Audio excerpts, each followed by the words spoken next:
নওগাঁবাসী, প্রিয় মুরব্বীবর্গ, উপস্থিত মা বোনেরা, সহকর্মীবৃন্দ, আসসালামু আলাইকুম। আসসালামু আলাইকুম। কেমন আছেন আপনারা? আলহামদুলিল্লাহ। বহু বছর পরে আজকে নওগাঁতে আসলাম আবার আল্লাহর রহমতে। এই নওগাঁতে আমি অনেকবার এসেছি, নিশ্চয়ই এখানে অনেকেই আছেন। আগে প্রায় প্রতি শীতেই আমি আসতাম, সেই গ্রামে গ্রামে চলে যেতাম, কম্বল নিয়ে দুস্থ মানুষদেরকে কম্বল বিতরণ করতাম। এর বাইরে জয়পুরহাট জেলারও মানুষজন আছেন, এখানে জয়পুরহাট এলাকার বাসীরাও আছেন। জয়পুরহাট এলাকাও বিভিন্ন জায়গায় আমি শীতের সময় গিয়েছি বিশেষ করে, এবং গিয়েছি কম্বল দুস্থ মানুষের জন্য। প্রিয় ভাই বোনেরা, এই নওগাঁ জেলা, জয়পুরহাট জেলা, দুটো জেলারই গণতন্ত্রের সংগ্রামে বিশাল একটি ঐতিহ্য আছে। এই দুটো জেলায় আমরা দেখেছি, বিভিন্ন বাংলাদেশের অন্য জেলাগুলোর মতন এই দুই জেলাতে আমরা দেখেছি গণতন্ত্র পুনরুদ্ধারের আন্দোলনে এই জেলার মানুষ কিভাবে বিভিন্ন সময় তারা অবদান রেখেছে। কাজেই আমি সকলকে আজকে এই বক্তব্য শুরুর আগে আমি তাদেরকে সংগ্রামী শুভেচ্ছা এবং অভিনন্দন জানাই। প্রিয় ভাই বোনেরা, আমি যখন বক্তব্য শুনছিলাম, আমাদের ধানের শীষের প্রার্থী যারা যখন একজন একজন করে বক্তব্য রাখছিল, তো ওনারা তাদের এলাকার বিভিন্ন দাবি দাওয়া উপস্থাপন করছে যে আপনারা ইনশাল্লাহ আগামী 12 তারিখে ধানের শীষকে নির্বাচিত করে, সমগ্র দেশ থেকে ধানের শীষকে নির্বাচিত করে সরকার গঠন করলে এই এলাকা এবং জয়পুরহাট জেলা, দুই জেলায় কোথায় কি কি করতে হবে। তা আমি বসে বসে চিন্তা করছিলাম, আমি তো এই দেশে 17 বছর থাকতে পারিনি, তাহলে এই দেশে আমার দেখা সম্ভব হয়নি, কিন্তু আপনারা তো ছিলেন। তাহলে গত 17 বছর হলোটা কি দেশে? এত যদি দাবি দেওয়া হয়ে থাকে তো হলোটা কি এলাকার? কিচ্ছু হয় নাই। কেন কিছু হয় নাই?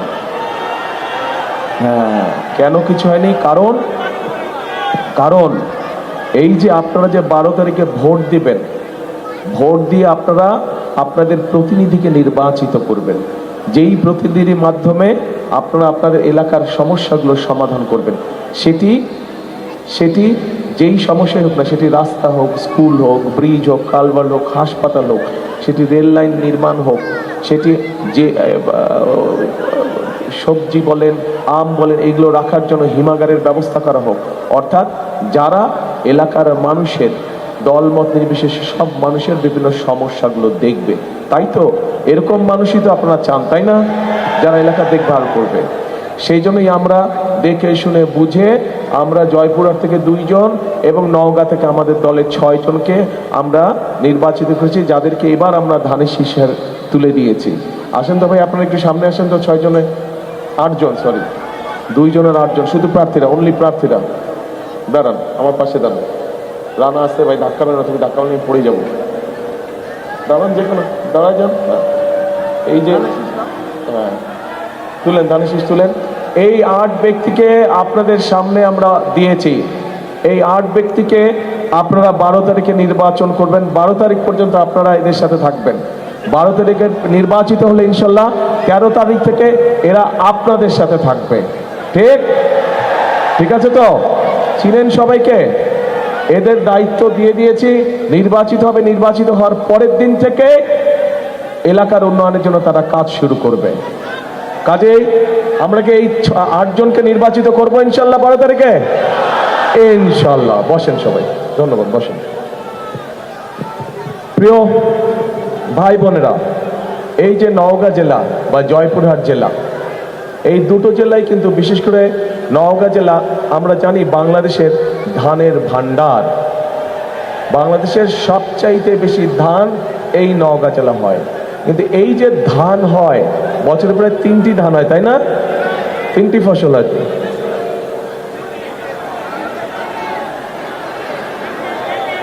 1 2 3, তাই তো কইলাম ভাই, আমি তো 1 2 3 বলছি। হ্যাঁ, 3। এই যে 3টা হয়, এটা কবে থেকে হলো? এটা শহীদ জিয়াউর রহমানের সময় থেকে এটা শুরু হলো।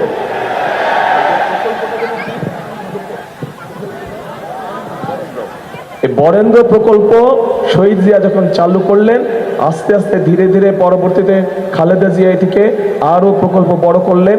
এইটার অংশ হিসাবে আস্তে আস্তে কৃষকরা পানি পেল এবং এখানে ধান উৎপাদন হলো, বছরে 3টা ধান উৎপাদন, এবং নওগাঁ বাংলাদেশের সবচেয়ে বড় ধান ভান্ডারে পরিণত হলো।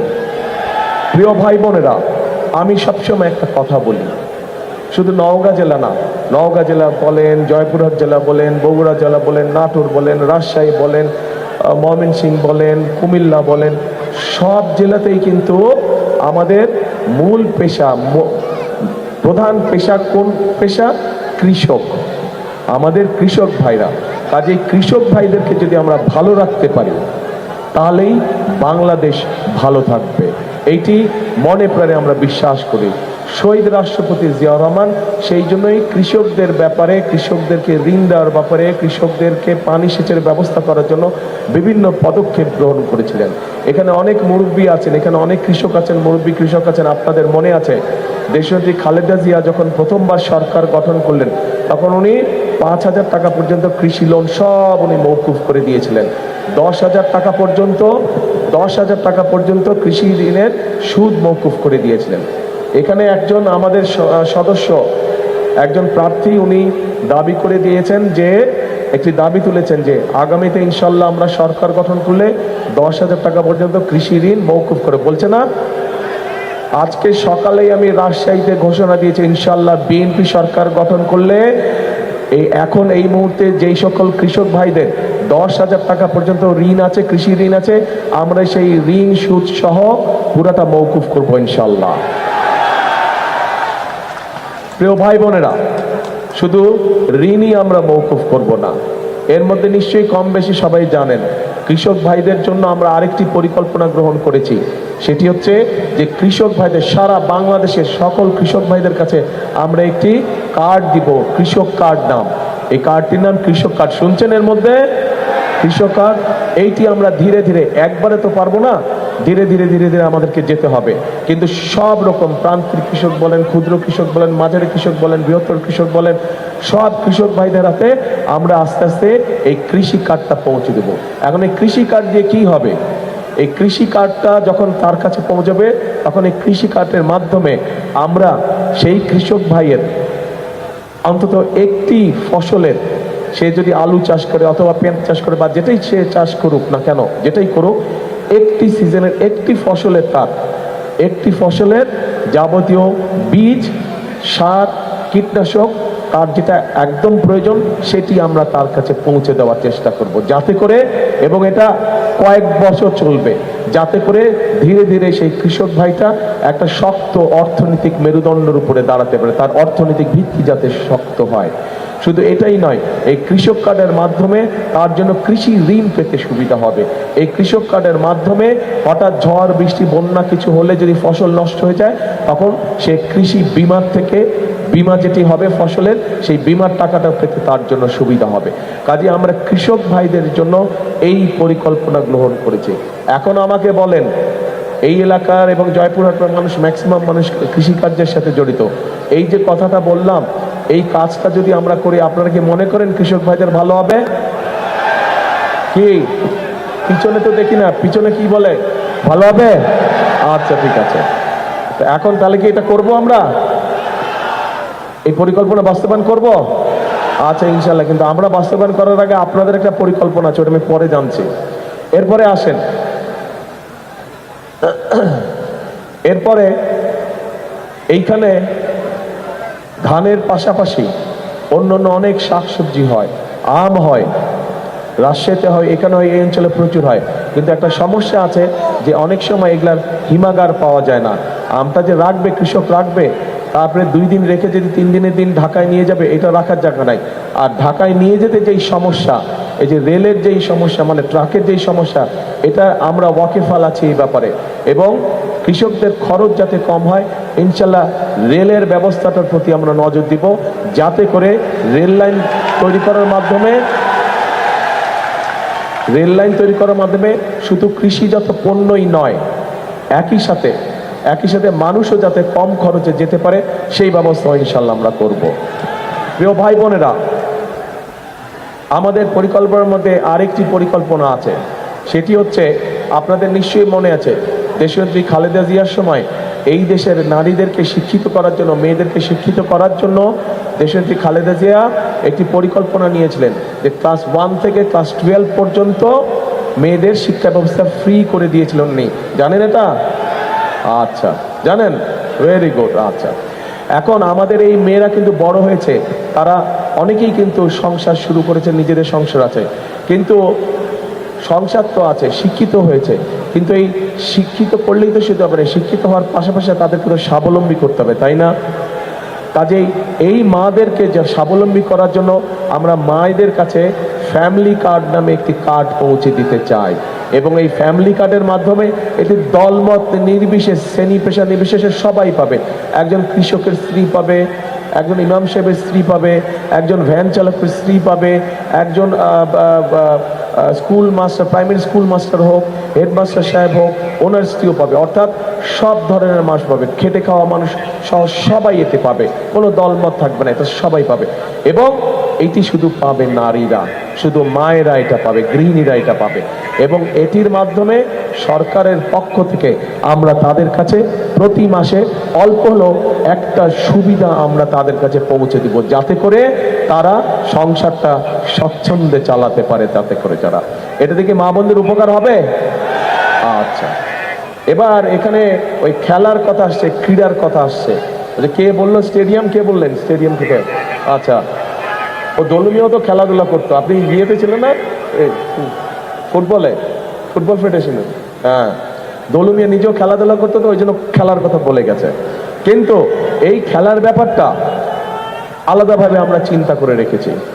এই খেলার ব্যাপারটা আমরা চিন্তা করে রেখেছি যে পড়ালেখা করলে শুধু কেন ডাক্তার হতে হবে, পড়ালেখা করলে শুধু ইঞ্জিনিয়ার হতে হবে কেন, পড়ালেখা করলে শুধু আর্কিটেকচার হতে হবে কেন? একটা মানুষ পড়ালেখা করে খেলোয়াড়ও তো হতে পারে, হতে পারে না? পৃথিবীর অন্য দেশে যদি হতে পারে, তাহলে আমাদের ছেলেমেয়েরা কেন প্রফেশনাল খেলোয়াড় হতে পারবে না? আমাদের ছেলেমেয়েরা তো খেলোয়াড় হয়েও তো ইনকাম করতে পারে। আমরা সেই ব্যবস্থা ইনশাল্লাহ গ্রহণ করছি যে আমরা আমাদের স্কুলগুলো থেকে যারা খেলাধুলায় ভালো তাদেরকে আমরা আলাদা ট্রেনিংয়ের ব্যবস্থা করব, যেই খেলাধুলায় ভালো, যাতে করে তারা বড় হয়ে প্রফেশনাল খেলোয়াড় হতে পারে, দেশে বিদেশে সব জায়গায় তারা খেলতে যেতে পারে এবং সেখান থেকে তারা আয় রুজি করতে পারবে। কাজেই খেলাধুলার বিষয়টাও আমাদের পরিকল্পনার মধ্যে রয়েছে। প্রিয় ভাই বোনেরা, এই যে আপনাদেরকে আমি জিজ্ঞেস করলাম যে আমাদের প্রার্থীরা যখন বিভিন্ন দাবি দাওয়া দিচ্ছিল, তার মধ্যে আরেকটি দাবি দেওয়া ছিল যে এখানকার মানুষের চিকিৎসার খুব সমস্যা হয়। এই সমস্যা আমি দেখলাম শুধু নওগাঁ জেলায় না, আমি তো ভাই প্রায় 17 বছর দেশে ছিলাম না, এখন যখন আসলাম দেখলাম চারিদিকে শুধু সমস্যা সমস্যা সমস্যা। সেই জন্যই আপনাদের কাছে জিজ্ঞেস করলাম, ভাই 17 বছর কি কোনো কামকাজ হয় নাই? তাই তো দেখলাম এখন কিছুই হয়নি, যেখানে যাই শুধু এইটা করতে হবে, ওইটা করতে হবে। তো চলেন করব আমরা, কিন্তু কাজ তো করতে হবে, নিজের দেশকে তো নিজেদেরই করতে হবে। আমাদের তো আর ফুরুত করে প্লেনে করে পালিয়ে যাওয়ার কোনো জায়গা নেই, আছে নাই আমাদের। তা আমাদেরকে এই দেশেই থাকতে হবে, এটাই আমাদের শুরু, এখানেই আমাদের শেষ, কাজে এই দেশেই আমাদেরকে থাকতে হবে। এখন প্রিয় ভাই বোনেরা, এই স্বাস্থ্য ব্যাপারে, চিকিৎসা সুবিধার ব্যাপারে প্রকল্প তো কতগুলো আছে, যে ঠিক আছে যেটা হাসপাতাল আছে সেটার সিট সংখ্যা কিভাবে বাড়ানো যায় সেটি আমাদের চিন্তা ভাবনার মধ্যে অবশ্যই আছে, সেটিও ইনশাল্লাহ আমরা করব। কিন্তু একইভাবে বিভিন্ন গ্রামে গঞ্জে মা বোনেরা কিন্তু ভালো চিকিৎসা পায় না। এই মা বোনরা যাতে চিকিৎসা পায়, কারণ অনেক সময় দেখা যায় ঘরে ছোট বাচ্চাটা, মেয়ে বাচ্চাটা অথবা ছেলে বাচ্চাটা অথবা মা অথবা বোন অসুস্থ হয়ে গেছে, কিন্তু হয় ছেলে, বড় ছেলে বা স্বামী বা ভাই হাসপাতালে নিয়ে যাওয়ার সময় পাচ্ছে না, নারীটা কিন্তু ঘরের যে মহিলাটা সে কিন্তু কষ্ট পাচ্ছে অসুখে, হয় না এরকম? সেই জন্য আমরা গ্রামে গ্রামে হেলথ কেয়ারার, শহীদ জিয়া যেরকম পল্লী চিকিৎসক দিয়েছিলেন, আমরা ঠিক ওরকম আদলে হেলথ কেয়ারার দিব এবং তাদেরকে ট্রেনিং দিব।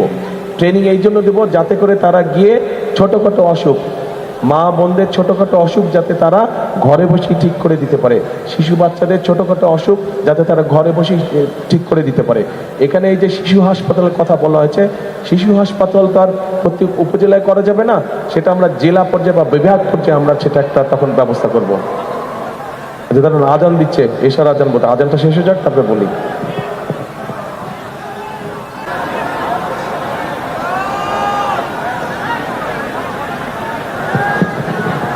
এখন এই চিকিৎসকরা গিয়ে ঘরে ঘরে মা বোনদেরকে চিকিৎসা দিবে, যাতে তারা ঘরে বসেই চিকিৎসা পেতে পারে। ছোটখাটো অসুখ এভাবে আমরা সেরে নিতে চাই, যাতে কষ্ট করে তাদেরকে আসতে না হয়। প্রিয় ভাই বোনেরা, আমরা আরেকটা কাজ করতে চাই, সেটা হচ্ছে যে দেখেন, আমরা এই এলাকায় সহ সারা বাংলাদেশে বহু আমাদের শিক্ষিত ছেলে মেয়ে আছে, কিন্তু এই ছেলে মেয়েগুলো শিক্ষিত, কিন্তু বেচারারা যেভাবেই হোক কর্মসংস্থানের ব্যবস্থা করতে পারছে না। বিভিন্ন রকম কর্মসংস্থান তারা করতে পারে, কিন্তু কর্মসংস্থানের জায়গা নেই। এই এলাকাটা যেহেতু একটি কৃষি অঞ্চল, এই নওগাঁ বলি আমরা, জয়পুরহাট বলি আমরা, আরও যেগুলো আমাদের রাজশাহী আছে, এগুলো কৃষি অঞ্চল।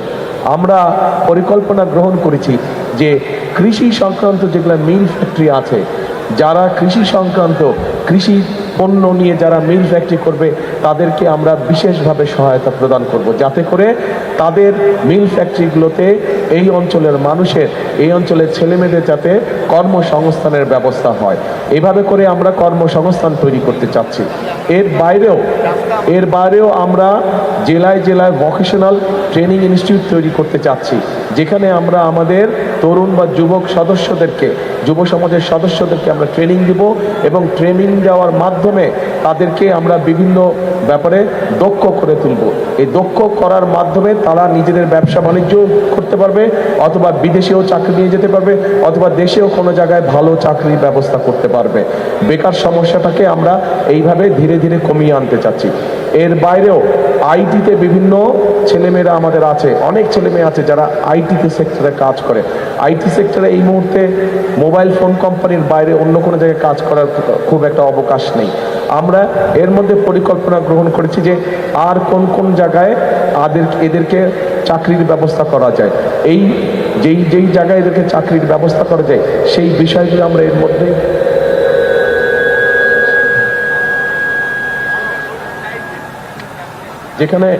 যেখানে যেই জায়গাগুলো আছে, সেমিকন্ডাক্টর তৈরি করা, সফটওয়্যার তৈরি করা, এই বিষয়গুলোর উপর আমরা ট্রেনিং দিব। এই বিষয় সংক্রান্ত যেই কোম্পানিগুলো আছে তাদের সাথে এরই মধ্যে আমাদের কিছু কথাবার্তা হয়েছে, তারাও উৎসাহ প্রকাশ করেছে যে তারা বাংলাদেশে আসবে, বাংলাদেশে বিনিয়োগ করবে, যার ফলে আমরা আমাদের বহু তরুণ যারা আইটিতে যারা দক্ষ, সেই ছেলে মেয়েদেরকে আমরা কর্মসংস্থানের ব্যবস্থা করে দিতে পারবো। প্রিয় ভাই বোনেরা, এখানে আইটিতে কাজ করে কে কে দেখি? অনেক ছেলে আছে তো, নতুন ইয়াং ছেলে মেয়ে আছে। আইটিতে কারা কাজ করে? হাত তুলে দেখি। ও বাবা, আচ্ছা ঠিক আছে, ধন্যবাদ। আচ্ছা, তো এখন এই যে বিভিন্ন শ্রেণী পেশার মানুষের ব্যাপারে আমরা সিদ্ধান্ত নিয়েছি যে কিভাবে আমরা সুন্দরভাবে প্রত্যেকের জন্য কাজ করব, এবং কিভাবে আমরা দেশটাকে সামনে এগিয়ে নিয়ে যাব। এর ভিতরে আরেকটা শ্রেণীর মানুষ আছে, যেই শ্রেণীর মানুষটা আমাদের জন্ম থেকে মৃত্যু পর্যন্ত আমাদের সাথে থাকে। তারা আমাদের বিভিন্ন সময় বিভিন্ন উপদেশ দেয়। অর্থাৎ তারা কারা? তারা হচ্ছে আমাদের বিভিন্ন মসজিদ, মাদ্রাসা, খতিব সাহেবরা, ইমাম সাহেবরা, মুয়াজ্জিম সাহেবরা সহ অন্য ধর্মের যে সকল ধর্মীয় প্রধান আছেন, সেই সকল মানুষেরা। এখন এই মানুষগুলোকে আমরা দেখেছি অনেকেই এদের মধ্যে অনেক কষ্টে থাকেন।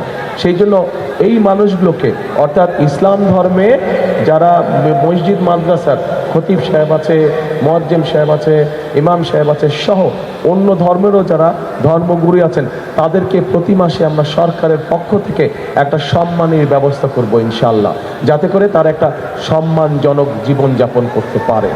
প্রিয় ভাই বোনেরা, এখন কথা হচ্ছে যে এই কাজগুলো তো আমরা করব, এখানে যেই দাবি দাওয়াগুলো দিয়েছেন সেগুলোও করব। তার বাইরে আমাদের নিজের যেগুলো পরিকল্পনা আছে যে ইনশাল্লাহ সরকার গঠন করলে আমরা সেই দাবিগুলো বাস্তবায়ন করব, আস্তে আস্তে কাজগুলো শুরু করব।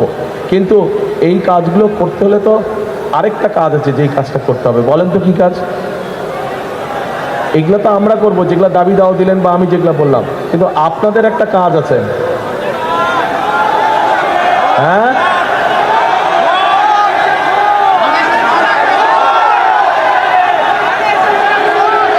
হ্যাঁ, 12 তারিখে ভোট। এই ভোটে ধানের শীষকে জয়যুক্ত করতে হবে। কারণ এক মিনিট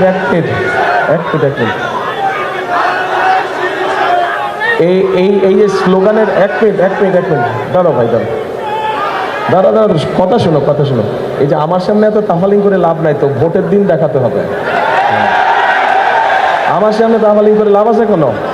ভোটের দিন জয়যুক্ত হয়ে এসে দেখাতে হবে, তখন বুঝবো এই শক্তিটাকে ভোটের দিন দেখাতে হবে।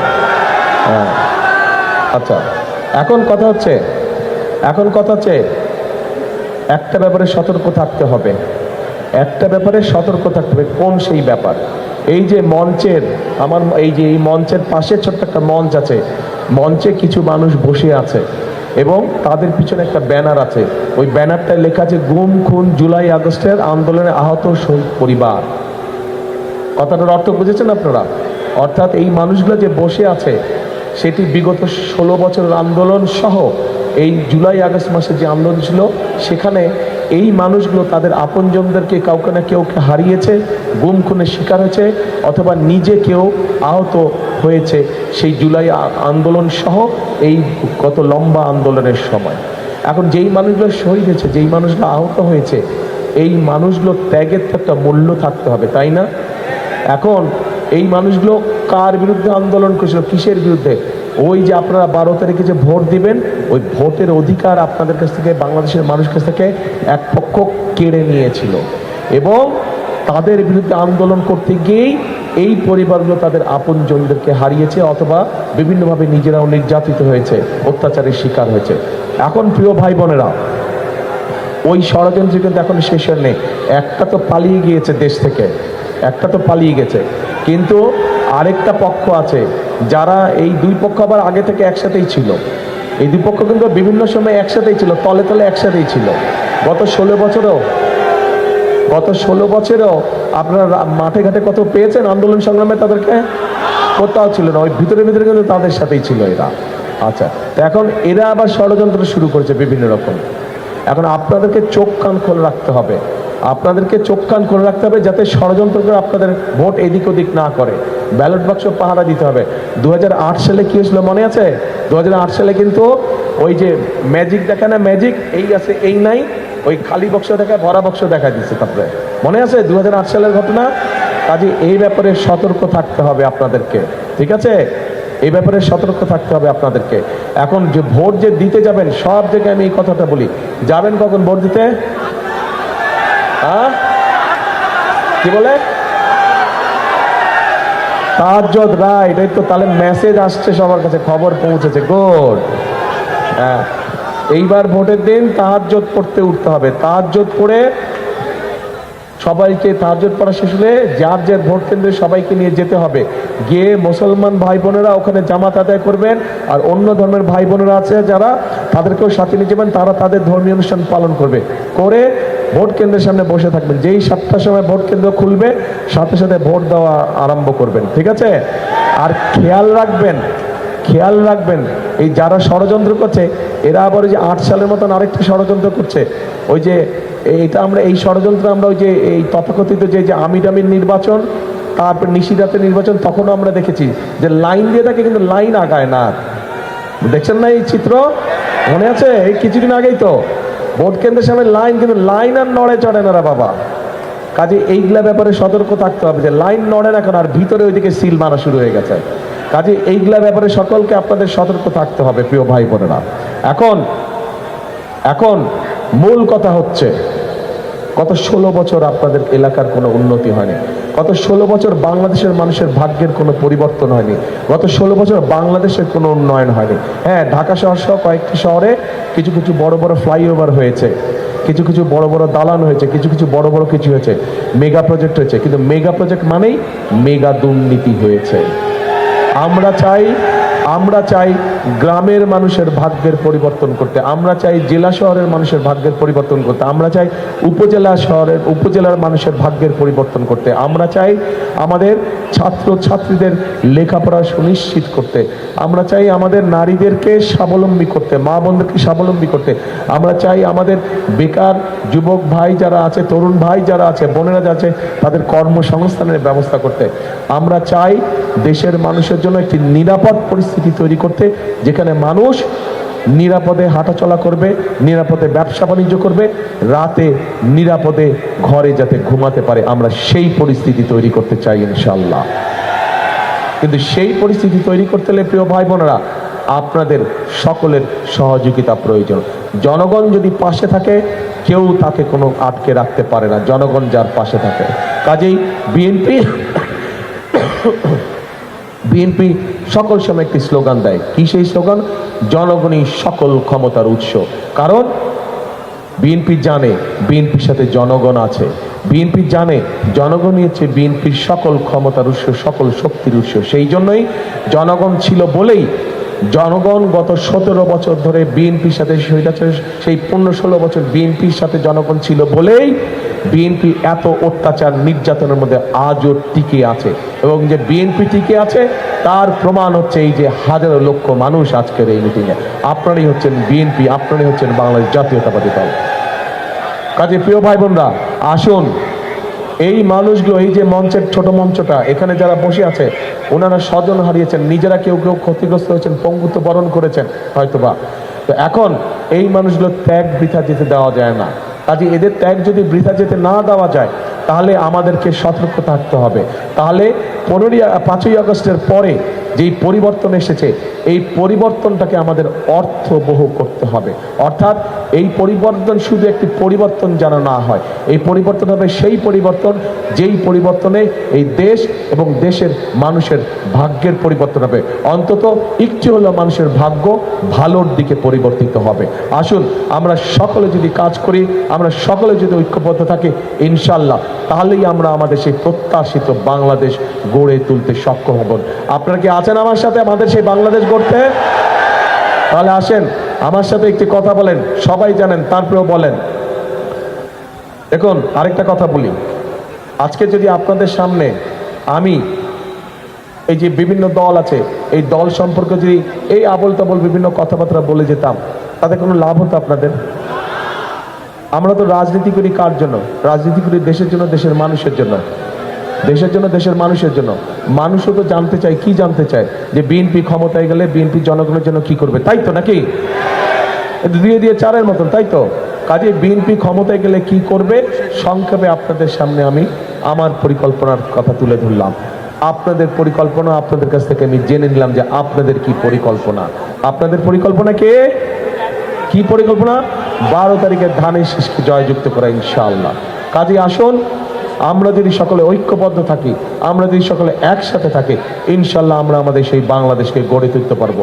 এবং সেই বাংলাদেশকে যদি গড়ে তুলতে হয় তাহলে অবশ্যই আমাদেরকে এই কথাটিতে বিশ্বাস করতে হবে, করব কাজ সবার আগে বাংলাদেশ, করব কাজ সবার আগে ইনশাল্লাহ। আল্লাহ হাফেজ। বাংলাদেশ জিন্দাবাদ, বাংলাদেশ জাতীয়তাবাদী দল জিন্দাবাদ। আসসালামু আলাইকুম।